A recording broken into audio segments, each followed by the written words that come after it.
There was once a man who lived in a small village nestled between two mountains. He was known for his temper, a fire that burned so brightly it often left him and those around him scorched. His name was forgotten over time, but his story was not. He was a blacksmith, a craftsman of iron and flame, and his hands were as rough as the tools he forged. But his heart was a furnace, always on the verge of eruption.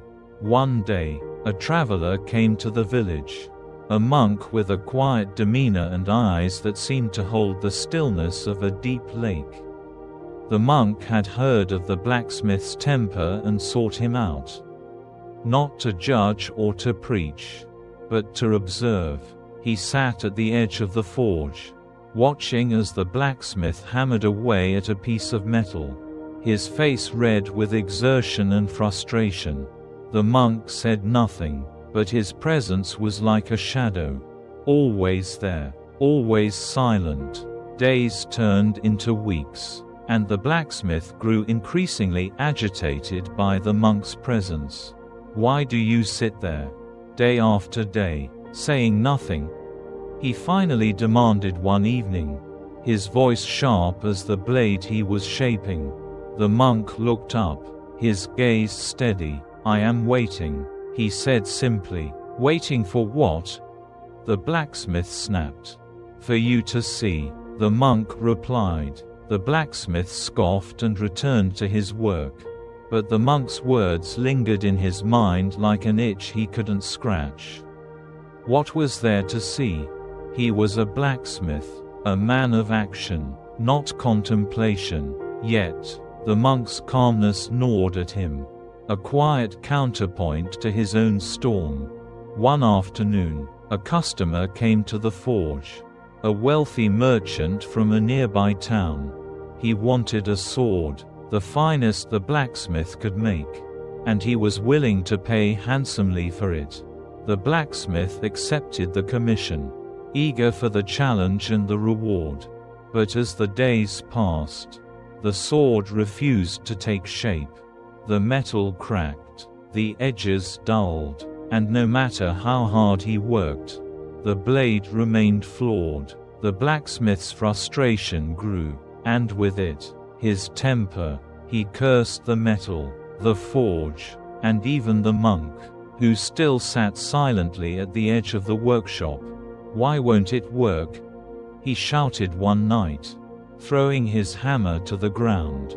The monk, who had been watching, finally spoke. "Perhaps it is not the metal that is flawed," he said. The blacksmith turned to him, his face a mask of anger. "What do you mean?" he demanded. The monk stood and walked to the forge, picking up the discarded hammer. He held it out to the blacksmith. "This is your tool," he said, "but it is not the tool that shapes the metal.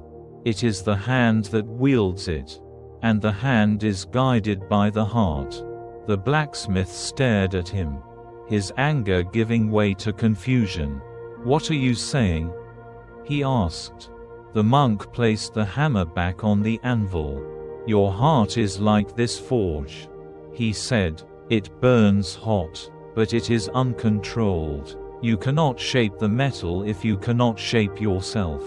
The blacksmith opened his mouth to argue, but no words came. He looked at the flawed sword, at the hammer, and then at his own hands, calloused and trembling. For the first time, he saw not just the tools of his trade, but the reflection of his own soul. That night, the blacksmith did not sleep. He sat by the forge, staring into the dying embers, the monk's words echoing in his mind.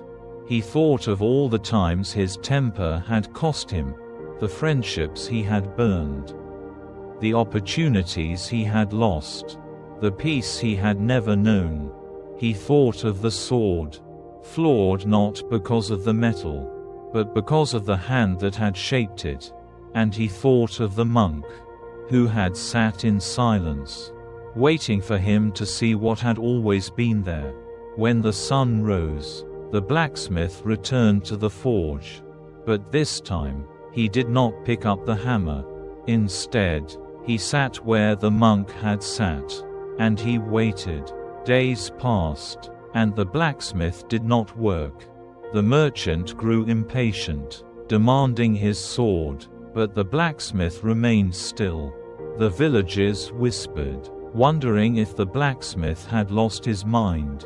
But the monk, who had left the village as quietly as he had come, would have smiled, for the blacksmith was not idle.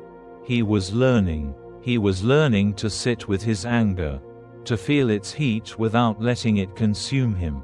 He was learning to listen to the silence, to find the stillness within the storm.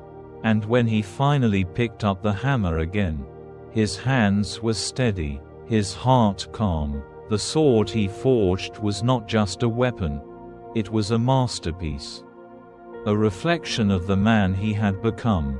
The blacksmith never saw the monk again, but he carried his lesson with him, a quiet reminder that the greatest battles are not fought with swords, but within ourselves. And so, the man who was once known for his temper became known for his wisdom.